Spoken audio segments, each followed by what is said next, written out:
बिस्मिल्लाहिर्रहमानिर्रहीम। Previous lecture में आपने माइक्रोबायोलॉजी ऑफ वाटर पढ़ा था। उसमें जो रिलेटेड टॉपिक्स हैं ग्राउंड वाटर, सरफेस वाटर, इसके साथ साथ जो है ना आपने जो जोन्स हैं फ्रेश वाटर माइक्रोबायोलॉजी में उसकी जोन्स पढ़ी थी कि किस जोन में जो है ना माइक्रोबियल कंटेंट्स वो कितने पाए जाते हैं, या उसमें जो है ना पानी की जो कंटामिनेशन है, कंटामिनेटेड वाटर है, उसकी मिक़दार कितनी होती है। इसके साथ ही आपने कुछ मेथड्स भी पढ़े थे to minimise the microbial contamination. जब भी कंटामिनेशन का वर्ड यूज़ होता है, माइक्रोबियल कंटामिनेशन या डस्ट से वो कंटामिनेटेड हो गया, तो उसका मतलब ये है कि उसमें जो है क्या है, माइक्रोब्स की मिक़दार मौजूद है, वो से कंटामिनेटेड है और उसकी वजह से वो पीने के काबिल नहीं है, इस्तेमाल करने के काबिल नहीं रहा है। इसके साथ ही टर्बिडिटी टेस्ट पढ़ा था जो कि वाटर की क्लैरिटी, पानी में कितना गादलापन है उसको जानने के लिए टर्बिडिटी टेस्ट किया जाता है। ये छोटा टॉपिक है वाटर बोर्न डिजीज़। जैसा कि नाम से ज़ाहिर है वो कौन सी डिज़ीज़ हैं जो कि पानी से फैल सकती हैं। अगर पानी जो है ना वो कंटामिनेटेड होगा, पानी में बैक्टीरियाज मौजूद होंगे, तो उससे कौन कौन सी बीमारियां हो सकती हैं। तो सबसे पहले बैसिलरी डिजेंटरी शिगेलोसिस, बैसिलरी डाइजेंटरी जैसे जिसे कहते हैं कि पेचिश जो है ना, या तो डायरिया हो जाता है, वो हैज़ा होता है, पेचिश होते हैं। तो डाइजेंटरी जो है ना वो पेचिश की बीमारी है जिसमें जो बैक्टीरिया इन्वॉल्व है वो क्या है, शिगेलोसिस है। इसके अलावा कॉलरा है जिसे कहते हैं हैज़ा, ठीक है, कॉलरा है उसे हैज़ा कहते हैं। हेपेटाइटिस ए, ये भी जो गंदा पानी है, अगर साफ़ सुथरा पानी इस्तेमाल ना किया जाए तो बहुत ज़्यादा चांसेस होते हैं कि हेपेटाइटिस ए हो सकता है। हेपेटाइटिस ए किससे होता है कि आप पानी का ख़राब इस्तेमाल करते हैं तो आपका जो जिगर है उसकी सोजिश हो जाती है, और फिर इसके जो है ना टेस्ट में डिटेक्ट किया जाता है जो पॉजिटिव एजेंट है कि हेपेटाइटिस ए हो गया है। इसके अलावा टाइफाइड फीवर है जिसे हम क्या कहते हैं, टाइफाइड फीवर, मुझे इसका उर्दू नहीं याद आ रहा। टाइफाइड जिसे बड़ा आम सा बुखार है ये टाइफाइड फीवर, जिसमें पेट ख़राब हो जाता है, वॉमिटिंग होती है और डायरिया होता है, फीवर हाई ग्रेड होता है। तो टाइफाइड फीवर, उसे टाइफाइड फीवर कहते हैं, जो कि किसका, आंत का ही इन्फेक्शन कहलाता है। टाइफाइड फीवर भी आंत का इन्फेक्शन कहलाता है, उसमें भी जो है बैक्टीरिया इन्वॉल्व होता है। ये भी माइक्रो ऑर्गेनिज्म से होने वाली डिजीज़ है टाइफाइड फीवर। मलेरिया, प्रोटोजोआ इसमें इन्वॉल्व है, प्रोटोजोआ जो कि मच्छर के काटने से होती है। तो इसमें भी जो सिम्टम्स होते हैं वो ये होते हैं कि आपको बहुत ज़्यादा गर्मी भी महसूस होती है, हाई ग्रेड फीवर हो जाता है, सर्दी भी महसूस होती है, साथ में जो है पेट भी ख़राब हो जाता है, हेडेक भी महसूस होता है, टेम्परेचर भी वो रहता है, और लॉस ऑफ एपिटाइट, भूख भी नहीं लगती है। यह है मलेरिया जो कि मच्छर के काटने से होता है, ये मलेरिया कहलाता है। डेंगू फीवर भी जो है मतलब कि ये भी एयरबोर्न है कि आपके जो ये हैं जो आप बाहर जो पौधे वगैरह हैं उस पर बैठते हैं, या जो पानी होता है ठहरा हुआ होता है। डेंगू फीवर कहाँ पे ज़्यादा पाया जाता है, यकीन इलाकों में ज़्यादा पाया जाता है जहाँ पे पानी जो इनमें का साफ़ पानी जो होता है तालाब का, या जो वैसे ठहरा हुआ पानी हो, तो उस पर जो है इनकी अफजाइश बहुत अच्छी होती है और ये वहीं पे पाए जाते हैं। और ख़ास तौर पर सायादार टाइम पर, जैसे मगरिब का टाइम है, तो उस वक्त इनकी वहाँ पे ज़्यादा मिक़दार पाई जाती है। तो उस टाइम में अवॉइड करना चाहिए। डेंगू फीवर जो है ना, चांसेस होते हैं कि वो आपके जो पौधे हैं वहाँ पे बैठा होता है, या फिर पानी के ऊपर जो साफ़ पानी है ख़ास तौर पर ये वहाँ पे बैठा होता है, और बआसानी जो है ना वहाँ पे मतलब इसकी अफजाइश हो जाती है। Ascariasis and the round. Ascariasis भी कौन सी बीमारी है, एस्केरियासिस के आपने सुना होगा कि पेट में कीड़े हो गए हैं। अक्सर छोटे बच्चों के पेट में कीड़े होते हैं, बड़ों के भी। तो वो कैसे हो जाते हैं, वो ये नहीं होता, आप तो साफ़ सुथरा खाना खा रहे हैं, आप वो देख के खाते हैं। अगर आपको किसी खाने में कोई भी महसूस हो कि इसमें जो है ना कोई वो कीड़े नज़र आ रहे हैं, तो वो होता ये है कि जितने भी कीड़े हैं ये क्या पैदा करते हैं, स्पोर्स। ये इतने बारीक साइज़ के अंडे पैदा करते हैं जो कि आपको आँख से नज़र नहीं आ सकते। इनसे जो अंडे पैदा होते हैं वो नज़र नहीं आते, आप जैसे सपोज़ करें कहीं से पानी लिया, इवन के फ़िल्टर वाटर भी होता है, अगर वहाँ पे वो मौजूद हैं, वो बारीक पानी है, वो स्पोर्स के साथ ही, पानी के साथ ही वो आ जाते हैं। अब वो पानी आपको जो पानी में है उसके जो बारीक बहुत ही बारीक से जो वो अंडे होते हैं वो नज़र नहीं आते, और आप उसी पानी को अगर पी लेते हैं तो उससे जो है क्या होते हैं, आपके पेट में जाके बड़ा अच्छा जो है ना उससे वो मिल जाता है, एनवायरनमेंट मिल जाता है। तो वहाँ पे जाके वो इंसान के जो आते हैं, वहाँ पे जो मौजूद ग्लूकोज़ होता है, जो आप मीठा खाते हैं, जो आप खाना खाते हैं, तो वो ग्लूकोज़ को क्या करता है, जज़ब कर लेता है। जो उसका मुंह होता है, आपने देखा होगा अक्सर इस शेप के होते हैं, एस्कैरिस, अक्सर ना इस तरह, ये जो इससे जो है ना वो ग्लूकोज़ को इनटेक करते हैं, और ग्लूकोज़ की वजह से फिर उनकी ग्रोथ होती रहती है, और वहीं पे ग्रोथ के होने के साथ साथ वहाँ पे क्या होते हैं, रिप्रोड्यूस भी होते रहते हैं। तो इस तरह से उनकी जो क्वांटिटी है वो क्या होती है, मल्टीप्लाई होती रहती है। तो एस्केरेसिस जो है तकरीबन 35 सेंटीमीटर के नीमाटोड्स होते हैं, 35 सेंटीमीटर के बराबर जो है ना ये पाए जाते हैं। तो इस बीमारी को क्या कहते हैं, एस्केरियासिस कहते हैं। वार्म्स इन्फेस्टेशन, या इसको हम कहें कि राउंड वार्म इन्फेस्टेशन। अक्सर आपने देखा होगा कुछ जो है ना वो बहुत छोटे साइज़ के होते हैं, कुछ जो है ना वो थोड़े बड़े साइज़ के होते हैं, कुछ जो है ना वो इतने रेड होते हैं कि वो क्या करते हैं कि ह्यूमन ब्लड जो है ना उसे सक कर लेते हैं। तो अक्सर जो है ना ये सुनने में भी आया है, ये आपके एक दिन एग्जांपल्स मौजूद हैं कि जो छोटे बच्चे होते हैं उनको ये कंप्लेन जब आ रही होती है कि ये खाना नहीं खाते, ये जो है ना या फिर इनको भूख बहुत ज़्यादा लगती है। भूख तो बहुत ज़्यादा लगती है, लेकिन उस लिहाज से इनका जो वज़न है वो मतलब उस तरह से नहीं बढ़ रहा। तो बाज़ औक़ात जो है ना जो वो उस वक्त जो जहन में आता है ख़्याल, वो ये होता है कि हो सकता है कि इन्हें वार्म इन्फेस्टेशन हो। तो ये एक नॉर्मल सी बीमारी है जो कि आप बाहर से आपने कोई वो जैसे आप गए हैं, अगर वाशरूम यूज़ किया, आपने सही से हाथ वॉश नहीं किए, तो स्पोर्स जो है ना आपके वहाँ से भी आपको लग सकते हैं हाथों में। या फिर आपने जैसे ये अक्सर रेहड़ी वाले होते हैं, अगर ये अच्छे से हाथ वॉश ना करें और ऐसे जो है चीज़ें बना के दे रहे हैं, तो आपको नहीं पता कि आप जिस सोर्स से लेके आ रहे हैं या आप जो सब्ज़ी लेके आ रहे हैं उसमें अक्सर देखा होगा कि उसमें सुंडी टाइप एक मौजूद होती है, ग्रीन कलर की होती है, तो वो भी स्पोर्स पैदा करती है। स्पोर्स उसके भी होते हैं। इसी तरह सब्जियों के अंदर जो है ना कुछ कीड़े पैदा हो जाते हैं।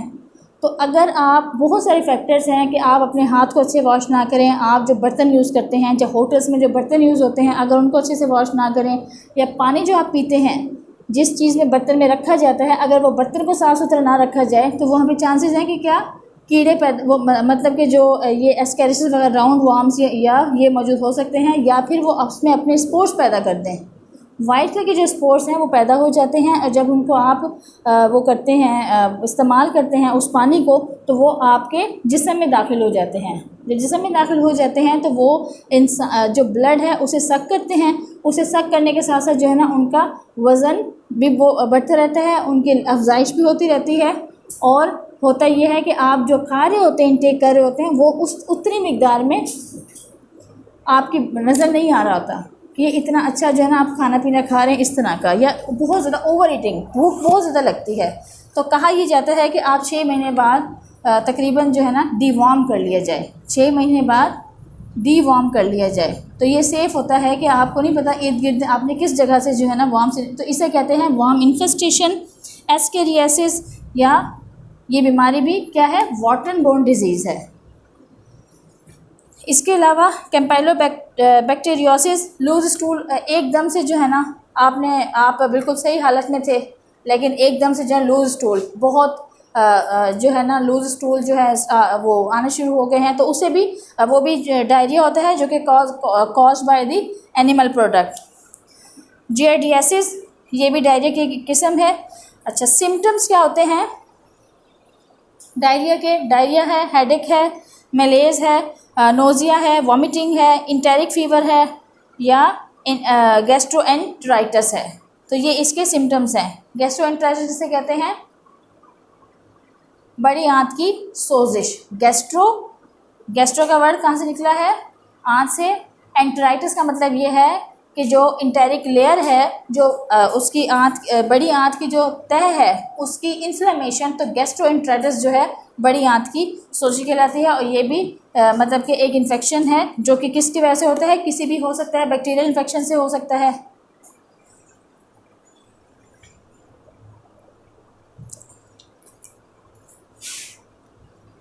Transmission waterborne disease transmitted by the contaminated water containing the salmonella typhi, जैसे टाइफाइड है। टाइफाइड फीवर किससे होता है, अगर आपने कोई ऐसा पानी इस्तेमाल किया है या ऐसा खाना इस्तेमाल किया है जिसमें क्या मौजूद था, साल्मोनेला टाइफी। साल्मोनेला टाइफी वो माइक्रो ऑर्गेनिज्म है that is responsible for causing the, जिसे हम क्या कहते हैं, इंटेरिक फीवर भी कहते हैं और टाइफाइड भी। टाइफाइड के दो नाम हैं, टाइफाइड फीवर भी और इंटेरिक फीवर भी।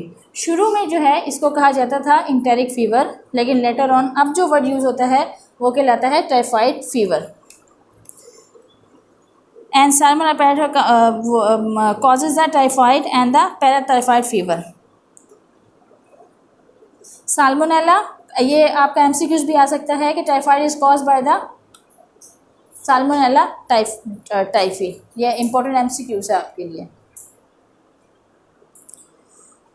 सो यहाँ पे हमारा जो ये वाला टॉपिक था ये था अबाउट द वाटरन बोर्न डिजीज़। और अगर आपसे नाम पूछे जाएँ या आपसे एमसीक्यू में पूछा जाए कि diarrhoea is a type of the which one of the following is a waterborne disease, arthritis, diarrhoea, giardiasis या टाइफाइड फीवर, तो इसमें से आपको पता होना चाहिए कि कौन सी वाटर बोर्न डिजीज़ है। ये सारी आपने जो है इसमें है गिवन आज बुक में, तो ये भी आपके लिए इम्पोर्टेंट लेक्चर था, तो ये इसमें कवर कर दिया। अब हम दूसरा टॉपिक जो है स्टार्ट करने जा रहे हैं, माइक्रोबायोलॉजी ऑफ एयर। ये था माइक्रोबायोलॉजी ऑफ वाटर, और फिर जो माइक्रो ऑर्गेनिज्म पानी में पाए जाते हैं उनसे पैदा होने वाली बीमारियां। आज हमारा नेक्स्ट टॉपिक है माइक्रोबायोलॉजी ऑफ एयर।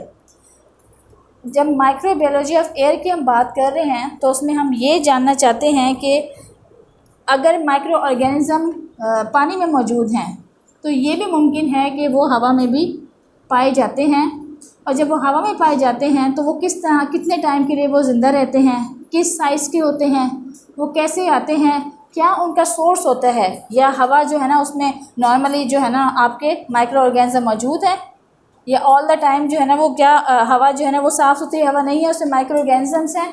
इसी तरह से जो आप घरों में टाइम गुजारते हैं तो वहाँ पे जो एयर मौजूद होती है वो कैसी होती है, अगर आप घर में टाइम गुजार रहे हैं। सोर्सेज ऑफ ट्रांसमिशन, तो अगर माइक्रो ऑर्गेनिजम्स हैं तो वो किस तरह से माइक्रो ऑर्गेनिज्म एक एरिया से दूसरे एरिया में शिफ्ट हो जाता है, या एक इंसान से हवा में जो है ना माइक्रो ऑर्गेनिजम्स तो हैं, लेकिन अगर किसी को इन्फेक्शन है तो किस तरह से हवा के ज़रिए इन्फेक्शन जो है एक इंसान से दूसरे इंसान को ट्रांसमिट हो रहा है।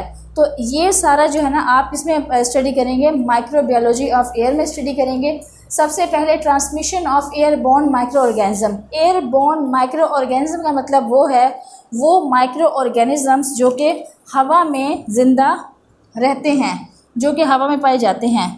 तो इसके लिए सबसे पहले ये जानना ज़रूरी है कि microbial flora of air is transient and variable. Transient का मतलब ये है कि हवा में जो माइक्रोबियल फ्लोरा है वो एक जैसा नहीं रहता है, वो क्या होता है, चेंजेबल है। ट्रांजिएंट भी है और वेरिएबल भी है। कभी जो है माइक्रोबियल फ्लोरा ज़्यादा होगा और कभी जो है ना वो कम पाया जाएगा, लेकिन उसके कुछ फैक्टर्स हैं। कौन से ऐसे फैक्टर्स हैं? Air is not a medium in which micro organism can grow. Air जो है वो मीडियम नहीं है जिसमें माइक्रो ऑर्गेनिज्म ग्रो कर सकते हैं, but a carrier of particulate matter, dust and droplets which may be laden with the microbe, वो जो है रिस्पॉन्सिबल हो सकते हैं हवा में माइक्रो एयरबोर्न माइक्रो ऑर्गेनिज्म पैदा करने के लिए। वो ये कह रहे हैं कि हवा जो है वो माइक्रो ऑर्गेनिज्म हवा में पैदा नहीं होते हैं, लेकिन वो हवा जिसमें जो कि हवा जो है ना वो चल रही है उसमें कुछ डस्ट पार्टिकल्स आ गए हैं या कुछ ऐसे ड्रॉपलेट्स हैं, माइक्रो ऑर्गेनिजम्स जो है ना उस ड्रॉप्स के साथ या उन डस्ट पार्टिकल के साथ स्टिक होके हवा में मौजूद रहते हैं, या वो डस्ट पार्टिकल जितने ज़्यादा माइक्रो ऑर्गेनिज्म से लोडेड होंगे उतना ही ज़्यादा जो एयर वो है माइक्रोबियल फ्लोरा है एयर में ज़्यादा मौजूद होगा। माइक्रो ऑर्गेनिज्म हवा में पैदा नहीं होते हैं, लेकिन जो डस्ट आ रही है या जो ड्रॉपलेट्स मौजूद हैं हवा में, वो जितने कंटामिनेटेड होंगे, जितने माइक्रोब्स जो है ना उन ड्रॉपलेट्स में मौजूद होंगे या वो डस्ट पार्टिकल से जो है ना स्टिक होंगे, उनकी वजह से जो है ना माइक्रोबियल जो फ्लोरा है एयर का चेंज हो रहा होता है। उससे हमें पता चलता है कि कितने माइक्रोब जो है ना हवा में मौजूद हैं और कितने मौजूद नहीं हैं। तो इसके लिए इस प्रोसेस का जानना बहुत ज़रूरी है, transmission of airborne micro organism. जब आप ये जानना चाहते हैं कि माइक्रोबियल लोड कितना है हवा में, कितने माइक्रोब्स मौजूद, उसके लिए transmission of airborne micro organism are spread by the जब भी कोई जो है ना कफ करता है या स्नीज करता है। अब हवा में ड्रॉपलेट्स तो मौजूद नहीं है, एक सीज़न है जिसे कोल्ड सीज़न है। अब एक जो है ना आप अपने नॉर्मल वो हेल्थ कंडीशन में बैठे हुए हैं, लेकिन आपके साथ दूसरा वो आपका कुलीग बैठा हुआ है, अगर उसने कफ़ किया या स्नीज़ किया तो कुछ स्नीजिंग के साथ साथ जो है ना कुछ क्या होते हैं, droplets come out from the mouth. अगर वो उसके फ्लू के साथ इन्वॉल्व है, नज़ला फ्लू उसको हुआ है और वो ड्रॉपलेट्स जो है ना वो जब वो एक्सेल करता है निकालता है तो वो ड्रॉपलेट्स जो है ना हवा में मौजूद होते हैं। तो जब आपने उसमें सांस लिया, आपने उसमें रिस्पायर किया, तो आपके रिस्पायर होने के साथ साथ वो माइक्रो ऑर्गेनिज्म आपके सांस के रास्ते जो है ना वो आपके जिस्म में दाखिल हो गया। जब दाखिल हो गया तो वहाँ पे उसे एक नॉर्मल एनवायरनमेंट मिल गया अफजाइश के लिए। जब उसे वहाँ पे नॉर्मल एनवायरनमेंट मिला, उसको खुराक वहाँ से मिल गई है, तो फिर वहाँ पे उसने क्या कर देना है, ग्रो करना शुरू कर देना है और फिर आपके जो इम्यून सिस्टम है उस पर अटैक करके वो अपनी वहाँ पे जगह बना लेता है और फिर आपको भी उसी बीमारी में मुब्तला कर देता है जिसमें आपका कुलीग मुब्तला था। तो ट्रांसमिशन कैसे हुई? हवा के ज़रिए हुई ट्रांसमिशन, और ट्रांसमिशन का जो सोर्स था वो क्या था, ड्रॉपलेट से। In the same way air में जो है मौजूद नहीं है माइक्रो ऑर्गेनिज्म, लेकिन जो माइक्रोब्स जो मौजूद होते हैं वो किसकी वजह से आते हैं, पानी की वजह से। ड्रॉपलेट्स होते हैं उसके साथ या डस्ट के साथ जो है ना वो आते हैं। तो organism are spread by coughing and sneezing from the human respiratory tract and dust particle are circulated by the air current from the earth surface. और डस्ट पार्टिकल जो है वो एयर सर्फेस से जो है ना वो अगर वो चल रहे होते हैं या वो हवा के साथ जाते हैं तो उसकी वजह से डस्ट पार्टिकल समटाइम, कुछ लोग क्यों कहते हैं कि एलर्जिक हैं, डस्ट एलर्जी है मुझे ना, उसको थोड़ा सा वो किसी ऐसे एनवायरनमेंट में गए हैं जहाँ पे डस्ट जो है ना वो हवा बहुत चल रही थी लेकिन हवा में डस्ट मौजूद थी, तो वो आपके रेस्पिरेटरी ट्रैक आपके सांस लेने के साथ साथ वो रेस्पायर के साथ साथ वो आपके रेस्पिरेटरी ट्रैक में चली जाती है, तो उससे वो डस्ट एलर्जी हो जाती है। Air microorganism may be carried on dust particle also.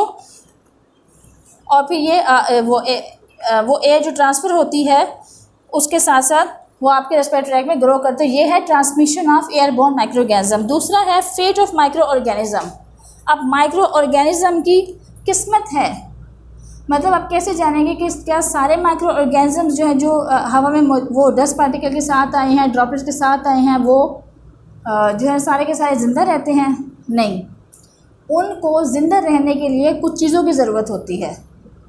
अगर एक माइक्रो ऑर्गेनिज्म हवा में मौजूद है, जैसे आपने सुना होगा कि एक पेशेंट ट्यूबरक्लोसिस का पेशेंट है, उसको यही हिदायत की जाती है कि आपने जब बाहर जाना है तो आपने मास्क जो है N95 मास्क जो है उसको रिकमेंड किया जाता है कि आप वो पहन के जाएंगे, क्योंकि एक बंदे से जो है 10 बंदे को टीबी फैल सकती है। एक बंदे से एक बंदा 10 मज़ीद मरीज़ों को जो है टीबी का मरीज़ बना सकता है अगर वो प्रॉपर्ली प्रिकॉशन ना ले और वो प्रॉपर्ली जो है ना मास्क वेयर ना करे। उसकी रीज़न क्या होती है कि जब वो जो ट्यूबरक्लोसिस है जो टीबी पैदा करता है माइक्रो ऑर्गेनिज्म, उसकी ये नेचर है कि वो जब स्नीज़ करता है टीबी का मरीज़ तो वो माइक्रो ऑर्गेनिज्म कुछ देर के लिए हवा में ज़िंदा रहता है, कुछ सेकंड्स के लिए ज़िंदा रहता है। उसके ज़िंदा रहने के दौरान, उस एनवायरनमेंट में ज़िंदा रहने के दौरान अगर दूसरा मरीज़ जो है ना उसी हवा को सांस के ज़रिए अपने वो रेस्पिरेटरी ट्रैक के ज़रिए इनहेल कर लेता है तो वो माइक्रो ऑर्गेनिज्म उसके बॉडी में शिफ्ट हो जाता है। और इसके लिए कुछ फेवरेट माइंड, तो इसमें क्या, the ultimate fate of the micro organism is govern by the complex set of circumstances including the atmospheric condition, humidity. अगर ह्यूमिडिटी होगी तो माइक्रो ऑर्गेनिज्म के लिए बहुत अच्छा है, वो उस एनवायरनमेंट में बहुत अच्छे से रह सकता है। ह्यूमिडिटी, नमी जहाँ पे मौजूद होगी तो वहाँ पे वो बहुत अच्छे से रह सकता है। इसी तरह से सनलाइट, सूरज की रोशनी, टेम्परेचर, जैसे जहाँ पे ह्यूमिडिटी होती है वहाँ पे चांसेस होते हैं कि माइक्रो ऑर्गेनिज्म ज़्यादा ग्रो करें, लेकिन जहाँ पे सनलाइट का एक्सपोजर है तो सन की जो रेस हैं वो इतनी गर्म होती हैं कि उसकी वजह से माइक्रो ऑर्गेनिज्म उसमें ज़िंदा नहीं रह सकता ज़्यादा टाइम के लिए। इसीलिए आपने देखा होगा कि जो हमारे शुमाली इलाका जात हैं वहाँ पर आपको ज़्यादातर जो है ना वो जो ये वाली एलर्जी, पोलन एलर्जी वगैरह होती है या ह्यूमिडिटी होती है, ज़रा कोल्ड इन्वायरमेंट होता है, तो वहाँ पे ये ज़्यादा पाई जाती है, ज़्यादा एलर्जिक कंडीशन वहाँ पे होती हैं, क्योंकि वो एयरबॉर्न, वो उसके भी जो पोलन्स होते हैं वो दाने तो वो रेस्पिरेटरी ट्रैक के ज़रिए शिफ्ट हो रहे होते हैं। तो जो माइक्रो ऑर्गेनिज्म ये किस्मत कि वो ज़िंदा रहे या उसको जो है ना वो हम ज़िंदा ना रहने दें, तो ये डिपेंड करता है ये जो कि आपका इन्वायरमेंट मौजूद है। इसी तरह से sunlight, temperature, size of the particle bearing the micro organism, या वो पार्टिकल साइज़ जो भी डस्ट का पार्टिकल साइज़ है कि उसके साथ जो है ना माइक्रो ऑर्गेनिज्म वो जिंदा रह सकता है। Nature of the micro organism, the degree of susceptibility to resistance of the particle species to the new physical environment. अच्छा, ये थी उसकी सर्कमस्टांसेस जिसकी वजह से माइक्रो ऑर्गेनिज्म जिंदा रह सकता है या वो नहीं रह सकता, ये वो सर्कमस्टांसेस हैं। इसके अलावा नेक्स्ट है माइक्रोबियल कंटेंट ऑफ एयर। अब हमने ये जानना है, ये तो उसके हो गए कि जो एटमॉस्फेरिक फैक्टर्स हैं, जो एटमॉस्फेयर में कौन से ऐसे फैक्टर जिसमें उसके ज़िंदा रहने के चांसेस कम या ज़्यादा हो सकते हैं। इसके अलावा जो कंटेंट है माइक्रोब का, कंटेंट का मतलब क्या है, माइक्रोबियल जो माइक्रो ऑर्गेनिजम्स हैं उसकी थोड़ी मकदार, ज़्यादा मकदार या दरमियानी मकदार, ये कितनी हवा में मौजूद होगी, ये कैसे हम जानेंगे।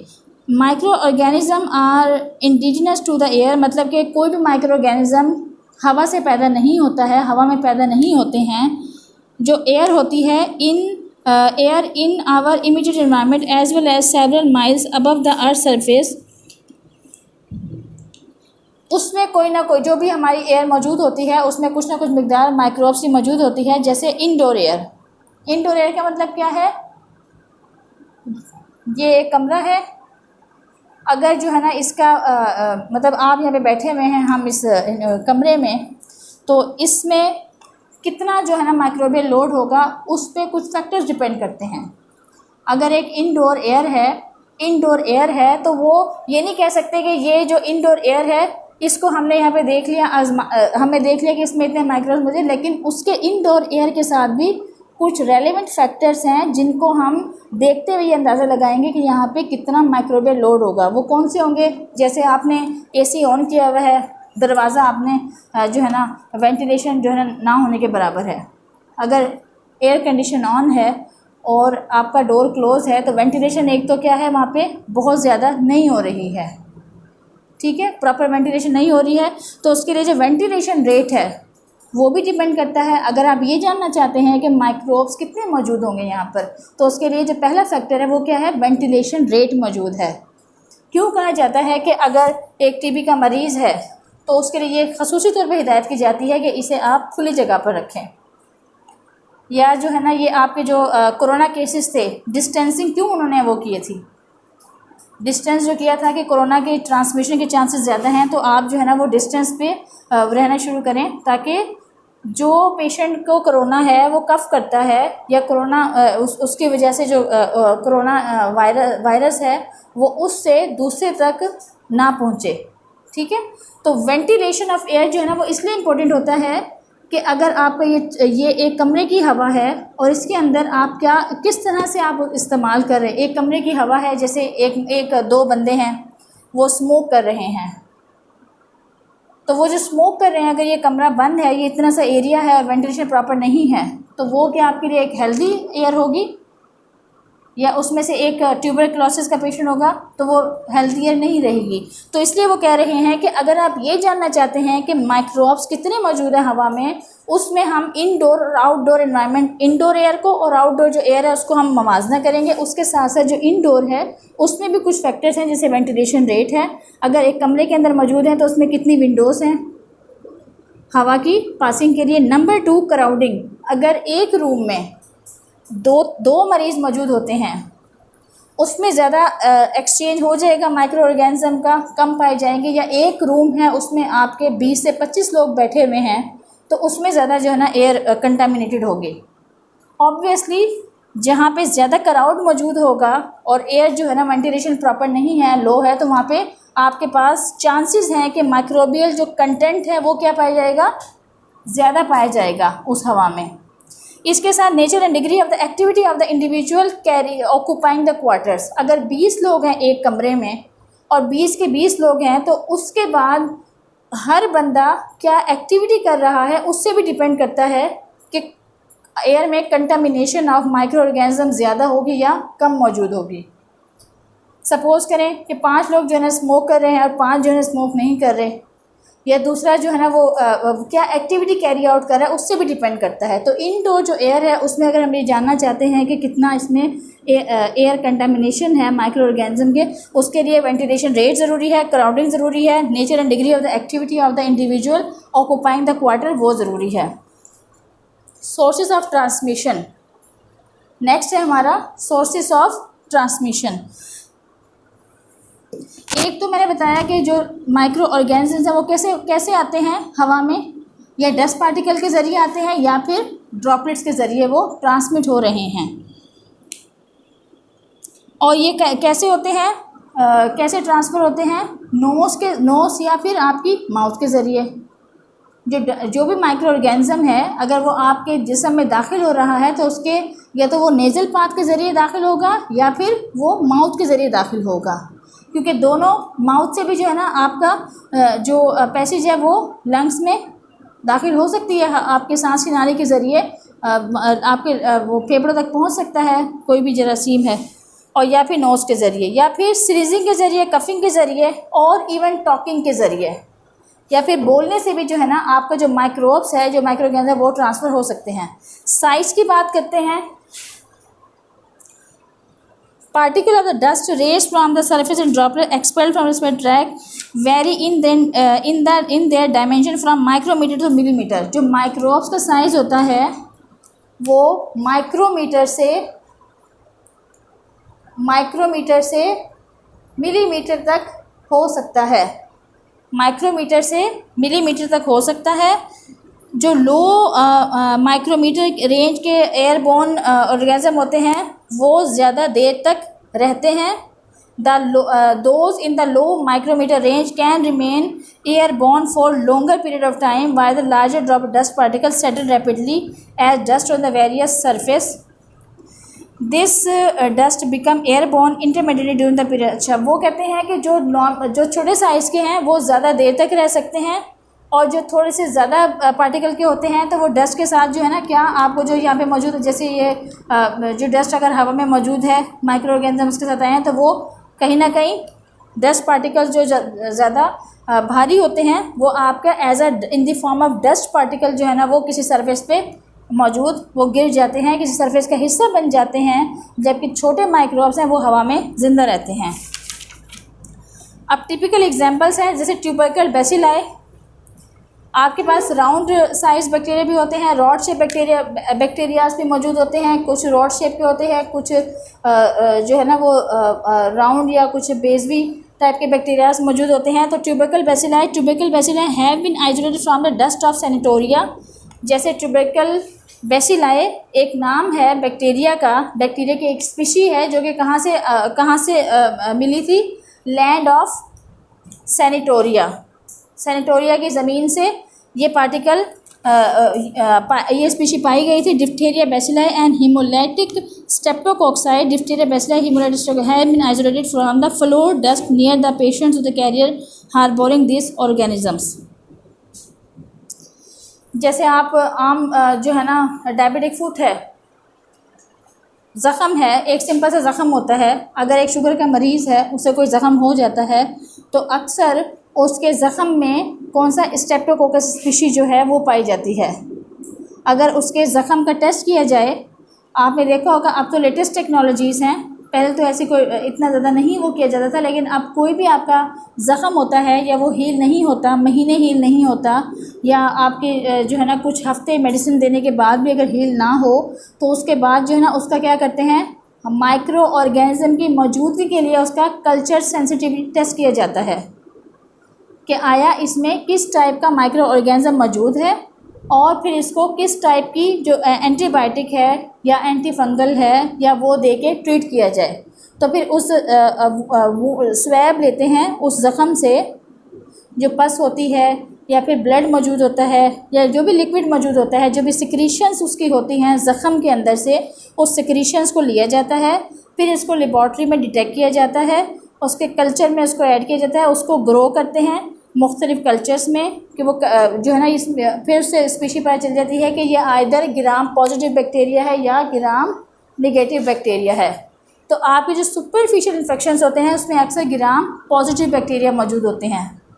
ग्राम पॉजिटिव होते हैं जो आपके अक्सर जो डीप इन्फेक्शंस होते हैं या गहरा जितना वुंड होता है, तो उसका मतलब ये है कि ग्राम पॉजिटिव के साथ साथ इसमें ग्राम नेगेटिव बैक्टीरिया भी इन्वॉल्व हो गए हैं, या समटाइम जो दोनों स्पीशी मौजूद होती हैं।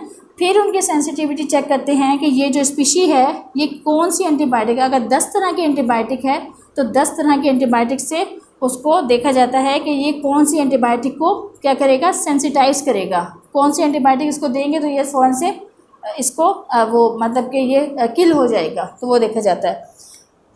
आउटडोर एटमॉस्फेयर आपने पढ़ा, माइक्रोबियल कंटेंट ऑफ एयर, उसमें इंडोर में आपने वो पढ़ा था कि कौन कौन से फैक्टर्स हैं, कितना माइक्रोबियल कंटेंट पाया जाता है। अब इसका है आउटडोर। मुझे लगता है आप सबको नींद आ रही है इस टॉपिक के साथ थोड़ा सा जाग जाए। आउटडोर एटमॉस्फेयर, अच्छा ये तो इनडोर की बात थी कि वहाँ पे तो आपके पास जो है ना जो वहाँ पे पर्सन मौजूद है या वो पर्सन जो एक्टिविटी कर रहा है उसका जो माइक्रोबियल कंटेंट है एयर का वो उसकी वजह से पाया जाएगा। लेकिन अगर आउटडोर की बात करें तो यहाँ पे तो लातादाद स्पीशीज़ मौजूद हैं। यहाँ पे तो फंगस भी मौजूद है, बैक्टीरिया भी मौजूद है, प्रोटोजोआ भी मौजूद है। तो कंटेमिनेशन भी क्या होगी, उतनी ही चांसेस ज़्यादा हैं कि ज़्यादा कंटेमिनेशन पाई जाएगी।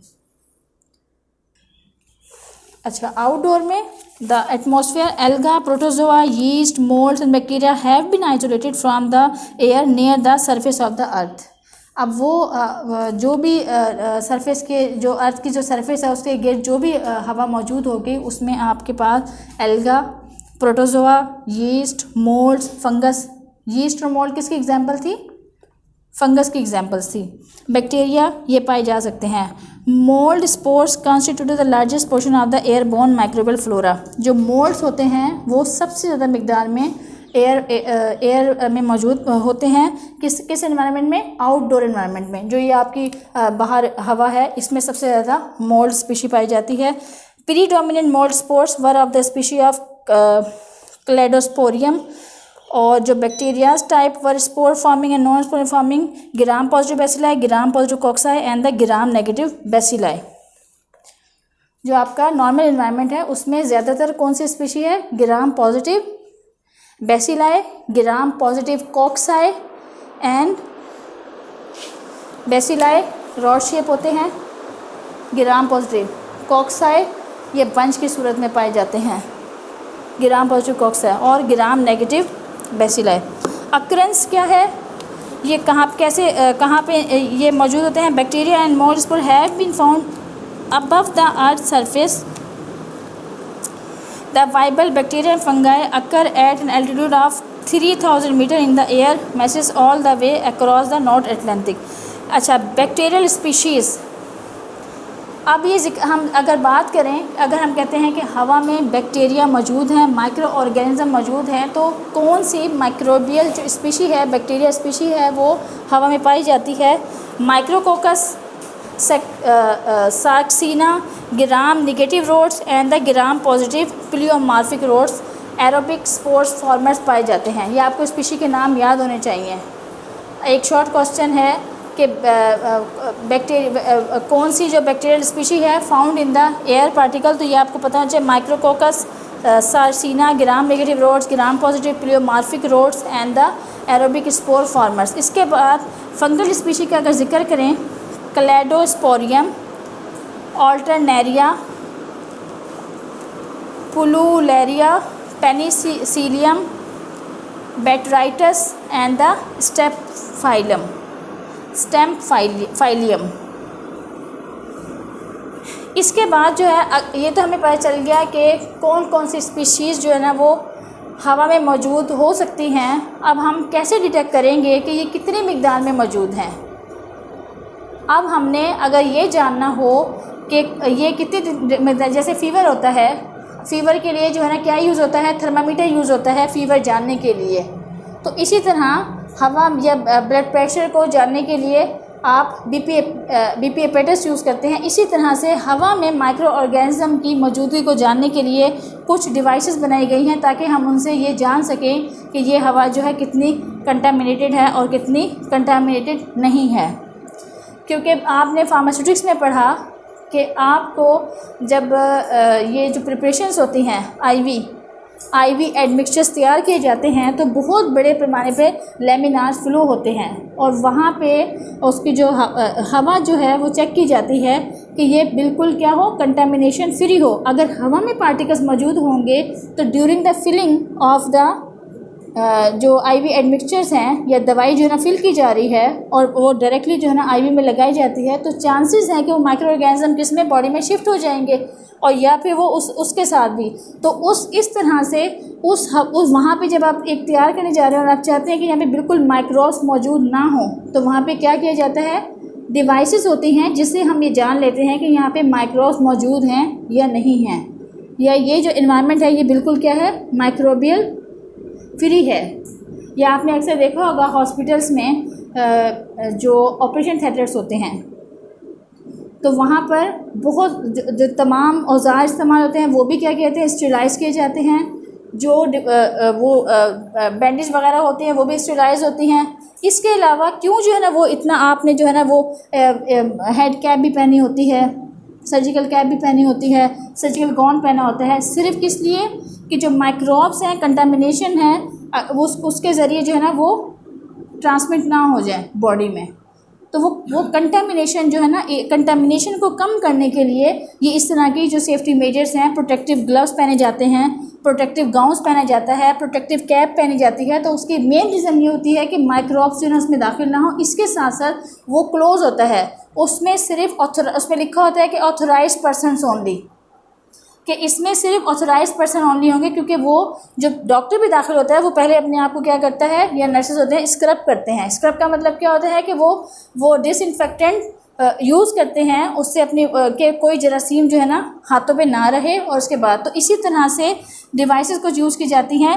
The sampling of the air to determine its microbial can require a special instrument, several devices, either दो तरह के devices, solid impingement device and the liquid impingement device. ये दो तरह की डिवाइस हैं जो कि यूज़ की जाती हैं to detect the microbes in the air. इसके बाद टेक्निक यूज़ होती है। डिवाइस तो यूज़ होती है लेकिन टेक्निक कौन सी इस्तेमाल की जाती है। Some of the technique and devices use for the microbial analysis of the air as describe. Setting plate technique होती है, sieve and slit type sample होते हैं, एंड द मेम्ब्रेन फिल्टर्स होते हैं, जो कि टेक्निक है क्या जानने के लिए कि माइक्रोबियल कंटेंट मौजूद है या नहीं है हवा में। यह हमारा आज का टॉपिक कंप्लीट होता है। आप थोड़ी सी ब्रेक